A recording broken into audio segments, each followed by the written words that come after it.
What's up, happy people, and welcome back to Tiplady Catch and Release. So today is Sunday, and that means it is the verse of the week. But just a warning for today's verse, we're going to be doing it a little different today. And that's okay, because I believe that the Spirit of God has shown me something very powerful today. So let's get straight into it. Our lives are basically built around 5 senses. Probably the most dominant portion of those 5 senses is what we can see. Our physical eyes. Your physical eyes help you to interpret life. Yeah, there are those other 5 senses that are really important, but more than anything, our sight is so important. And while you and I will look through the eyes of the flesh, we must remember that God is spirit.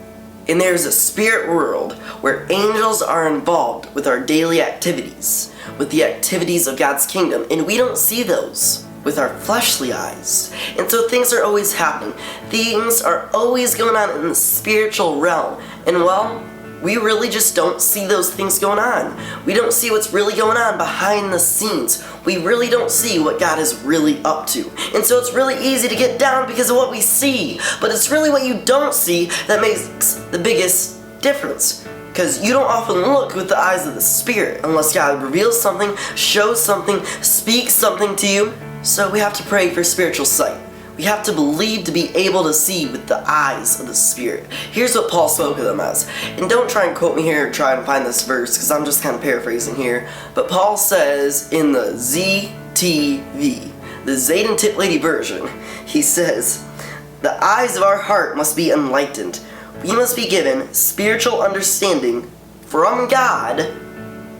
The enlightenment of our heart is the sight of our heart, is being able to see through the eyes of the Spirit." When you stop watching today's video, I pray that somehow God will show you how to look beyond our physical eyes to see something spiritual that's going on. That which keeps me going on a day-by-day basis is not what I see, but it's what my spirit tells me. You must see with the eyes of the Spirit, the eyes of understanding, which makes sense of life when life itself does not make any sense. When life itself does not look good. There is another sight. So right now in this time, Cameraman Corbs is going to lead us into a time of praise and worship. What's up, y'all? I'm gonna play some Rainmaker. And put up your hands like Zane says. Come on, somebody.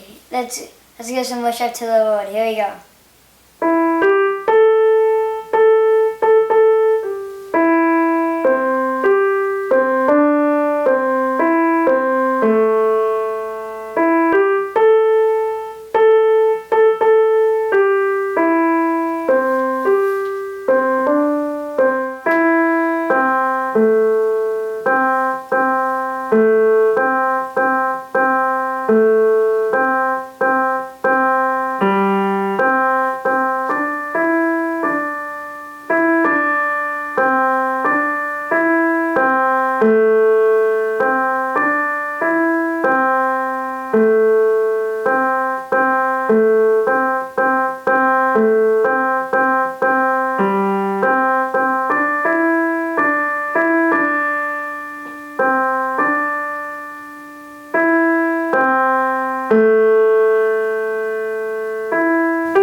preaching.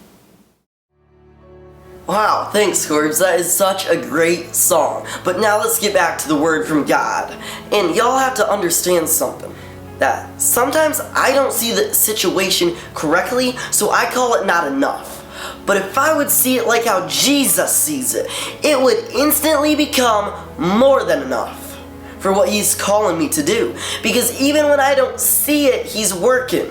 Even when I lose my perspective on God's priorities, and even when I'm running low on provision because I feel like I'll never be enough, and that's why I'd say to limit yourself on how much you compare yourself to others. Because some of the not enough that you feel in your life is not because of an actual amount that you have or don't have. It is because of the act of comparison that you involve yourself with, that would say, because they have that, and because I have this, and because they do that, and because I do this. Do you see how you've replaced the compassion of Christ with the comparison of man?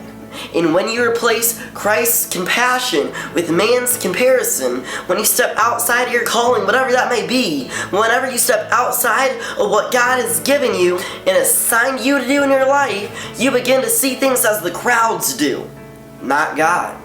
You begin to see life as a race to be run, rather than a journey to be enjoyed with Jesus. And sometimes, I gotta tell you all this right now. Sometimes we pray to God, especially as teenagers. I think sometimes we pray about not being enough, when really what we don't have enough of is sight to see what he sees, how he sees it, to have the eyes of the Spirit. Come on, somebody.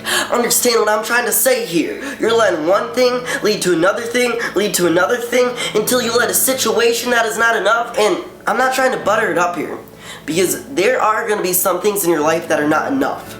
Life is not always going to be perfect. But here's the bigger problem. When you let a situation that is not enough become an identity that is not enough, eventually, over time, you'll start believing that God himself is not enough. And you forget those songs, like the one Corbs just played. You forget that when there seems to be no way, God is gonna make a way. Come on, somebody.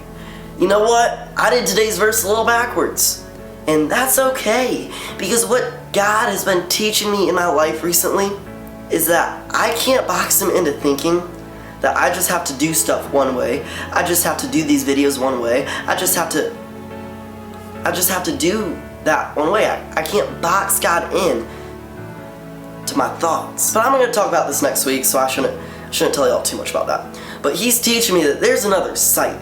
There's another way, and I cannot, under any circumstance, be boxing him into thinking I just have to do this one way, or think one way, or do any kind of kingdom business one way. And like I said, I'm going to talk about this next week. But I think sometimes it's not God not doing blank in your life, but it's us boxing him into thinking what he can or cannot do. We box him into our own sight, rather than understanding that there is another sight that we don't see with. We forget that even when I don't see it, he's working. And even when I don't feel it, he's working. Because he never stops working. Like, there's this one story in the Old Testament. Let's see.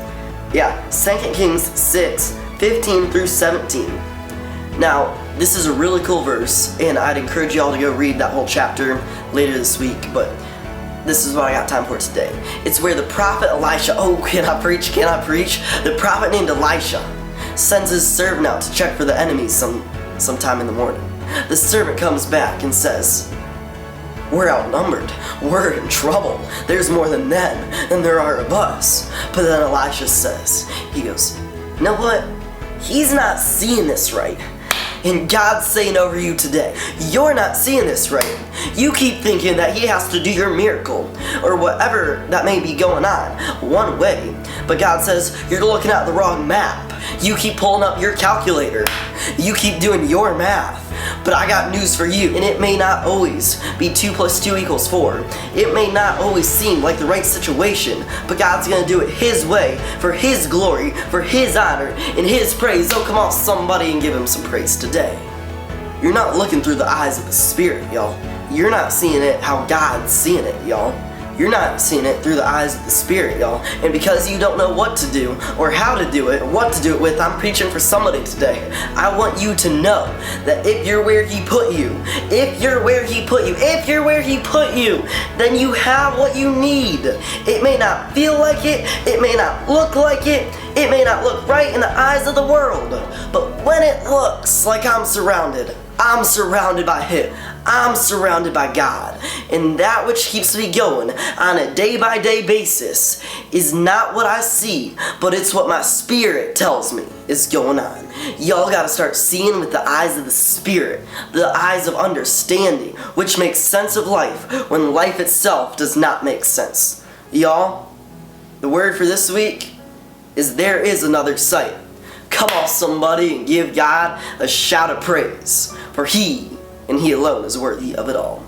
So guys, I know that this video was a little different today, but that's okay, because I know that God's hand is over this video, that this video today is for somebody. I don't know who it is, I really don't, but it's for one of y'all watching. So, thank you for watching Tiplady Catch and Release. Make sure to tune in next Sunday for another verse of the week. But, thank you for watching. Take care, God bless, and we are gone.